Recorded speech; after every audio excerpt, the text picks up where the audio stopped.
Hey everyone, it's Calvin here, Shedding Sheep New Zealand. I'm sitting with David Arvidson, funnily enough in a wool shed down at Matamata. And David, since I've last been here, you have, I saw a couple of rams culled for horns, obviously culled. Yeah. And there's a few rams with X's on their back that you've gone through and done a cull, but they're still here. Mm-hmm. We've done the foot scoring, which is why I'm here. So that's been done. Your next step with those rams will be taking the data from those rams and doing a selection, isn't it? That's going to be the first big selection on this livestock. Yeah, so we do almost no culling at all until this stage when our live weight 8 data comes back from, after being processed through the SIL system. Okay. And so this is where crunch time really comes. A lot of there's a bunch of animals out there we know before weaning even that they're going to be culls, but we still consider the data collection from them to be valuable, because then we can run through all the progeny from a ram and say, well, what are his percentages? How many 100% molters at weaning is he throwing versus another ram? And we can do that across a whole spectrum of different criteria. Yeah. And that tells us, hey, do we bother running that ram again for a second year or not? Yeah.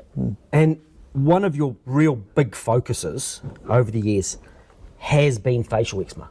Time and time again, when I talk to you, you mentioned that is a big focus for your customers, and it's become a big focus for you within your stud. How about we go back just to the very basics? Can you give us a tiny brief on facial eczema and the effect that it has on production in your livestock? Right, yeah, so the research is all well and truly there. Even if you've got subclinical...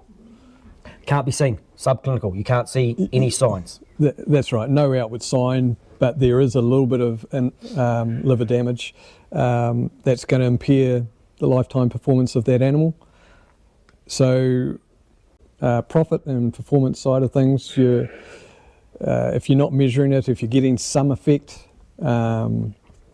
that's going to hurt your bottom line. It's going to reduce profit, it's going to produce smaller lambs typically and things like that. So it's quite amazing, because really you don't pay any more for a good facial eczema ram than what you do for the next ram over type of thing. So they're good value for money when you consider what you're getting. There was recently a beef and lamb webinar on facial eczema, and it went over the fact that the facial eczema is caused by a very small spore, fungal spore in the grasses, and they were measuring the spores, but they found that not all of those spores actually are facial eczema spores. So that was something that I took away from that webinar, because I'm in an area where there can be massively high facial eczema spore counts, but I'm not seeing facial eczema, because not all of the spores that they're looking at are causing that facial eczema. Yeah. And they also discussed the fact that scientists are working and developing an additional test. And I think you got a better gist of what they're hoping to do with that test moving forward. Yeah, so currently we actually stomach tube that toxin into the animal and measure how much liver damage we are doing to that animal. And so from an animal health point of view, from a public pressure point of view, and keeping other countries at bay from trying to put protection barriers in the way of our products getting overseas is probably the major issue there. And so a lot of money has been poured into trying to find an alternate test. In some ways I don't really agree with the point of view that it's a major problem, because you've got a choice. Do we risk a few animals where we might do some liver damage and some of them may even have to be put down, or do we risk that the whole flock is going to have a big hit and you lose hundreds of animals? So it's a bit, you're losing one or two to pay the price to protect hundreds or thousands. So, but you know, it's perception and public pressure and things like that. A more cost-effective test that we could use better. They're hoping for that. I think would be a great benefit for everyone. Yep. Especially if we can use it on the females as well, on the ewes. So there are some benefits there. Yep. Especially if it's a blood test and it can be done with other tests in mind. So if someone's DNA testing and things like that. But it doesn't look like it's going to happen tomorrow. No, it doesn't look like it'll be commercially available for at least 3 years, possibly 5 or 6 years. Yeah. But they are targeting one to be a similar sort of test to like a DNA test or even a Kala test. And if they get the costings down to that, then people will be able to make really rapid, cost-effective gains in their flocks. So that'll be quite a brilliant outcome if they manage to get the costings right on it. And you should be well ahead of the game because you've been focusing on that facial eczema for a long time. Yeah, well, it's our 30th anniversary this year. We've been going quite a few years now. The facial eczema, I just responded to what my customers were saying. A lot of people would just ring up and say, darn, I would have come and bought some if only they'd had some facial eczema testing done on them.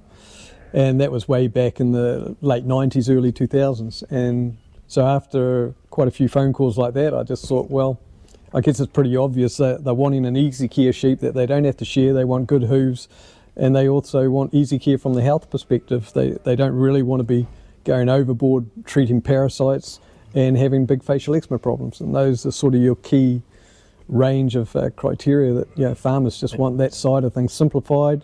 That's where the big labour costs, big chemical costs are.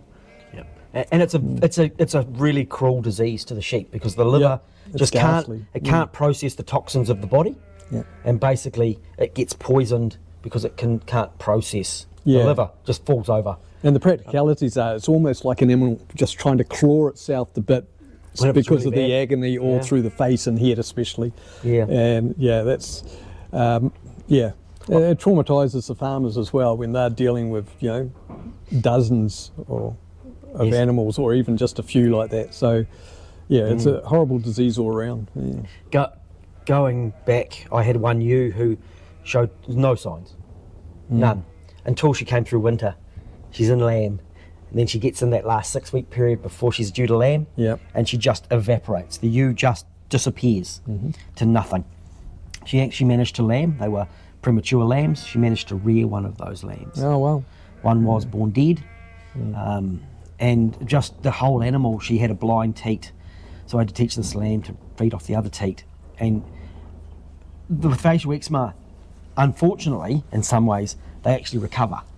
So she went to the main farm and was overfed, and a year later, you couldn't tell that sheep had facial eczema. And so you can buy animals that have suffered that disease as well, but as soon as you put some pressure on them, they don't produce. You don't get the production out of them. So I think it's also very, very important that any animals that I suspect have suffered from it are culled. Well, and that's dead culled. It's not sold at the sale. That's the game over for them because I don't want to send it to give it to someone else to have that problem. Yeah, you brought a good point up there too. You said basically you saw no symptoms initially until stress periods came on, and that's something a lot of people don't realise is that you can have two animals with the same level of liver damage, and one it's severe enough for it to fall over and die within a month or two, and the other one may show no effect like that at all, but it's still got that same degree of liver damage. Something like only 50% of them show the outward signs. So if you've got 10% of your flock showing the outward sign just about bad enough to kill it, you've got that number again that have got that amount of damage which is going to flow through into the most common thing is that you get them through to lambing, and then as soon as they lamb, they stop being able to be subsidised by the lambs and them somehow helping to filter their blood. And once those lambs are dropped, the ewe might produce milk for 1 or 2 weeks, and then she just dries up and you got dead lambs in the paddock, and then a month later she's dead as dodo as well. So I've seen that with some ewes that I've purchased. yeah, And been overfed when I buy them. They look lovely, and that exact scenario has happened. She got to that one of them got to 7 weeks, yeah, and same deal. And I culled that whole line, and the livers that are coming out of them are not nice, because you can look at them. The livers the liver can actually recover to some degree, but there's always signs of it. There's some hardness. There's these lumps on it, so it always shows a sign, or it's way smaller than it should be. yeah. And that's why when you put pressure on them, they fall over. So, hey, that's fantastic. I think it's starting to get a bit cold, and I thought we've got some more lambs to foot test. Yeah. And I've got to get home soon and do the chores, my home chores, but we'll get another pan of foot scoring done. Yeah. We'll have to do a follow-up sometime on the facial eczema and at how to actually select and choose Absolutely. appropriately when you do need and want to buy facial eczema stock.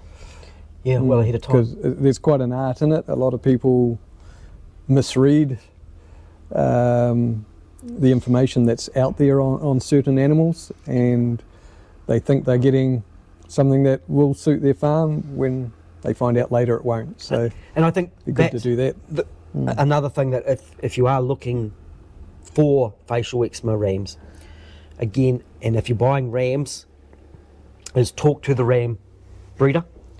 Doesn't necessarily have to be David, of course. But any ram, it applies to any purchase of any rams, because the rams have such a big effect on your flock.